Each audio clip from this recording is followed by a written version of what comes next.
जब भी हम लारावेल के ऊपर काम करते हैं तो हमने ये कहा कि जो लारावेल का फ्रेमवर्क है वो आपके पास किस बेस के ऊपर काम करता है, कौन से फ्रेमवर्क के ऊपर, एमवीसी के फ्रेमवर्क के ऊपर।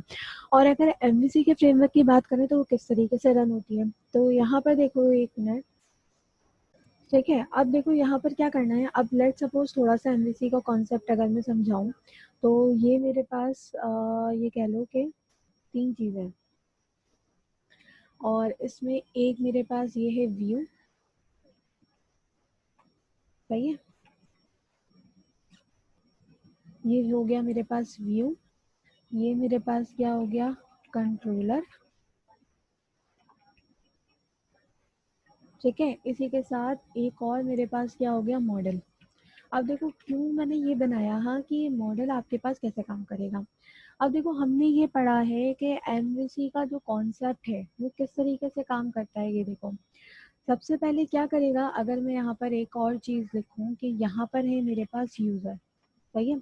यूज़र क्या करता है, आपके पेज को रिक्वेस्ट करने के काम करते हैं। तो यहाँ पर आ जाते हैं, यूज़र ने क्या करा कि आपके पेज को क्या करा, रिक्वेस्ट किया, पेज रिक्वेस्ट हुआ।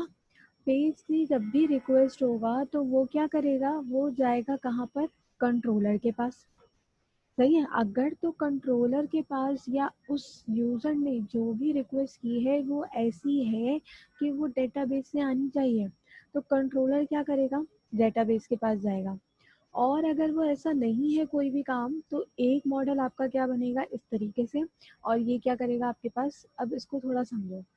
यूजर ने क्या करा, रिक्वेस्ट करी कि कहाँ पर जाए उसको व्यू शो हो, लेकिन जो व्यू शो हो रहा है लारावेल में वो हमारे पास कहाँ से हो रहा है, रूट की फाइल से। और रूट की फाइल में जो भी आप मेथड वगैरह कॉल कराओगे वो कहाँ बने हुए होंगे, वो होंगे कंट्रोलर पे।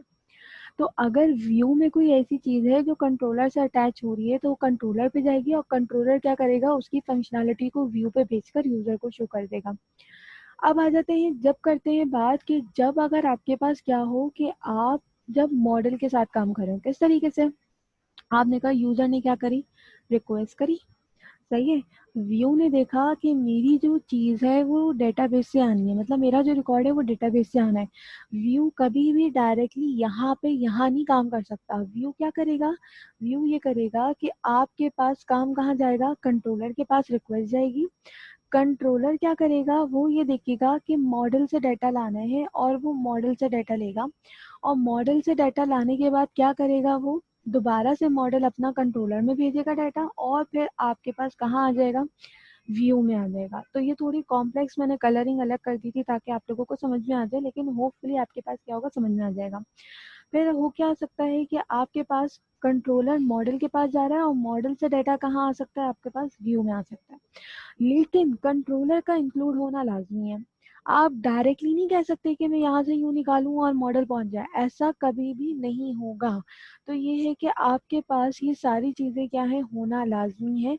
इसी वजह से आप और हम जो काम करते हैं वो काम करते हैं मॉडल, व्यू और कंट्रोलर पे, ये तीनों आपस में काम करते हैं। मॉडल और व्यू का डायरेक्टली कोई कनेक्शन नहीं है। व्यू जब भी काम करता है वो आपके साथ कंट्रोलर के साथ काम करता है। अब आ जाते हैं हम यहाँ पर कि अपना जो है वो अगर हमें डेटा शेयर करवाना हो या पास करवाना हो अपने व्यूज के ऊपर तो कैसे करवाएंगे। मैं यहाँ पर आती हूँ और मैं एक काम ये करती हूँ कि मैं अपना रूट की फाइल ओपन कर लेती हूँ। तो मैं गई रूट्स के फोल्डर में और web डॉट php को क्या करा, मैंने ओपन कर लिया। अब देखो मुझे क्या करना है कि मैंने जो काम किया हुआ है वो मेरे पास दूसरे पेज का है, बर्गर लिस्ट, सही है, बर्गर लिस्ट का काम हुआ हुआ है। अब देखो बर्गर लिस्ट है ना, तो बर्गर की क्या होंगी, यहाँ पर लिस्ट मौजूद होंगी, सही है। ऑब्वियसली की बात है, जब हमने बर्गर लिस्ट का नाम लिखा है तो क्या होंगी, बर्गर की लिस्ट मौजूद होंगी। तो मैं क्या करती हूँ, पहले तो एक डाटा हम क्या करते हैं, पास करवा के देखते हैं। किस तरीके से पास करवाऊंगी, मैं यहाँ पर आई अपने रूट की फाइल में और मैंने कहा भाई बर्गर लिस्ट वाला जब भी व्यू ओपन हो तो यहाँ पर मैं सेंड करूंगी डाटा किस फॉर्म में, जेएसएन की फॉर्म में, जो कि हमने पहले भी किया था। अब यहाँ पर आई और मैंने कहा भाई बर्गर की क्या होगी, टाइप। मैंने कहा टाइप, बर्गर के ऊपर ही काम कर रहे हैं ना, तो मैंने इसको सिंगल कोटेशन में लिखना है। यहाँ पर आपने लिखा टाइप, टाइप में वैल्यू क्या आएगी, तो आपने कहा वैल्यू असाइन कर दो, लेट सपोज आपने कहा चिकन बर्गर, सही, आपने कहा कि वैल्यू अगर टाइप है तो आप क्या करो, चिकन बर्गर। इसी के साथ आप क्या करोगे, उसका लेट सपोज सॉस हम ले लेते हैं एक और। तो मैंने इसी तरीके से क्या करा कि एक जेएसएन की फाइल में काम किया और मैंने इसको करा सॉस। और सॉस में क्या सॉस आएगा, हम यहाँ पे ले लेते हैं, मैं सिर्फ लेट सपोज रैंडमली ले रही हूँ, मैंने कहा मायो। अब देखो यहाँ तो मैंने पास करवा दिया। मैं काम कहाँ दे रही हूँ, मैं दे रही हूँ वेब की फाइल में, मतलब अपनी रूट की फाइल में। और मुझे ये डाटा कहाँ पर चाहिए, मुझे ये डाटा चाहिए इस जगह पर। देखो अभी हम रेंडमली हम यहाँ पे काम इस वजह से कर रहे हैं क्योंकि हम जब भी कंट्रोलर के ऊपर काम करते हैं तो कंट्रोलर क्या करता है, डेटाबेस से काम लेकर आता है। लेकिन क्योंकि देखो अभी हम डायरेक्टली कंट्रोलर के ऊपर नहीं जा सकते, इसीलिए मैंने यहाँ पर हार्ड कोडेड डाटा दिया है, सिर्फ इसलिए आपको दिखाने के लिए ताकि आपको आइडिया हो जाए।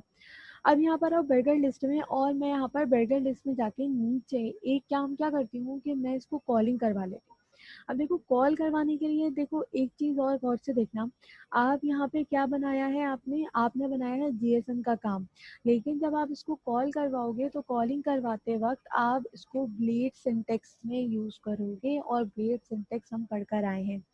सही है, ब्लेड सिंटेक्स में आपने क्या दिया, इसका की क्या है मेरे पास, टाइप। तो मैंने यहाँ पर की किस फॉर्म में दूंगी, मैं डॉलर टाइप।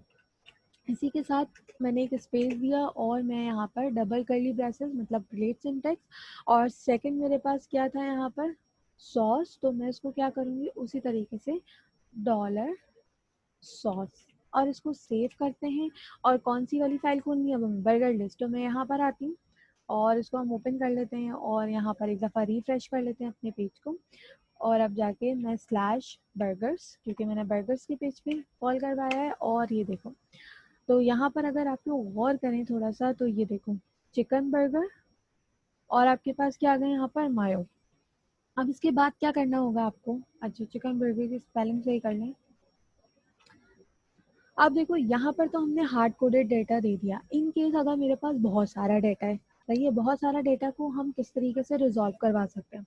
तो बहुत सारे डेटा को रिजॉल्व करवाने के लिए मेरे पास यहाँ पर क्या है कि मैं एक काम क्या करती हूँ कि मैं यहाँ से व्यूज़ में डायरेक्टली भेजने के बजाय मैं यहाँ से इसको कट करती हूँ। और कट करने के बाद यहाँ मैं एक वेरिएबल बना लेती हूँ। वेरिएबल किस तरीके से, मैंने यहाँ लिखा डॉलर बर्गर, ठीक है, बर्गर। और इसको जेएसएन फॉर्मेट पे है तो इसको एज इट इज मैंने क्या कर दिया, पेस्ट। और यहाँ सेमी कॉलन लगा लीजिएगा। और अब देखो यहाँ पर क्या करूँगी, मैं इस वाले वेरिएबल को पास करवाऊंगी कहाँ, अपने व्यू में। तो मैंने कहा डॉलर बर्गर, को मैंने सेव किया। तो देखो मैंने सिर्फ क्या करा है कि मैंने जो चीज़ मैं हार्ड कोडेड दे रही थी, अब मैं क्या करूँगी इसमें मैं कोई और वैल्यूज भी दे दूँ ताकि जो है वो क्या हो, हमें ये पता चल जाए कि मैं वेरिएबल बना के क्यों कर रही हूँ। क्योंकि देखो अगर मेरे पास बहुत सारा डेटा है ना, तो बहुत सारा डेटा इस तरह व्यूज में हम रिटर्न व्यू के उसमें नहीं करवाते। हम सारा डेटा एक वेरिएबल में डाल देते हैं और उसको क्या करवा रहे होते हैं, कॉल करवाते हैं। तो यहाँ पर मैं एक और ले लेती हूँ, लाइक मैंने यहाँ पर ले लिया इसको, हम ले लेते हैं पिज़्ज़ा, क्या कहते हैं, बर्गर की और क्या चीज़ें होती हैं, मैंने लिख दिया यहाँ पर बन, ठीक है। और यहाँ पर हम लिख देते हैं लेट सपोज थिन, ये मैंने रैंडमली लिख दिया। अब ये कैसा आएगा वहाँ पर व्यूज़ में, अगेन आप यहाँ पे लिखोगे ब्लेड सिंटेक्स और डॉलर, मैंने यहाँ लिख दिया वन। सेव करेंगे, यहाँ आके मैं इस पेज को अपने रिफ्रेश करूँगी तो आपके पास क्या आ जाएगा, ये देखो, चिकन बर्गर, मायो और थिन, मतलब कि आपके पास चेंजेस कुछ नहीं हुए। तो ये आपके पास क्या है कि आप डेटा किस तरीके से पास करवा सकते हो रूट की फाइल से अपनी व्यूज़ में।